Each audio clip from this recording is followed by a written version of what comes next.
Hello mga kapugi, maayong buntag sa inyo diyang tanan. Ipakita na po nako diri amo ang balay. Ako nang ibidyo-bidyohan diya. Sigog istorya diya pero matik ako na lang nang siyang gimute si Papa dahil siya nagkitawa-tawa. Ako na lang nang gimute ng tingog. Nagpa-music magulong isuon diri na bahadlok mapud ko masipiar ako ng tingog. Matik ako na nang giop. Shoutout po nako na akong manghod diya nga nagbayad na siya og kuan sundang kay magto na siya bukid. Matik nagvideo ko dahil taan palibot sa mong balay.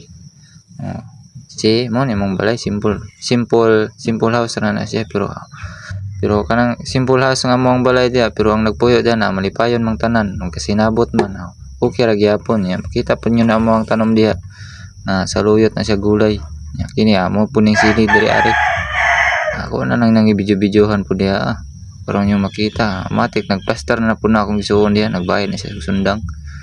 Pero wa man lang na ako nang ipakita kay para di ta mapalo diyan ni YT matik ato na yang ikuan dia limit ang tingog mo nang dingding trapal lang sa para abot sa panahon di bungbungan na nagkuan tarong unya ako na lang punay lang ipakita diya ang kulungan sa muang manok nga gipangkulong na siya diya di si pakita na mga sulod nasa sulod no gikulong ng manok diha kay matik nang hilo man diri silingan na mo diri dapit sa may lumpuan kilid sa muang balay gikulong ang mga manok lang lisod pog di kulungon mapatay lang kakauntog hilos ilaga matik kana gisulod gina diha mga kuan kana mga hybrid nga manok ni Papa diha gikulong na niya gayo kay hadlok man siya mahiluan.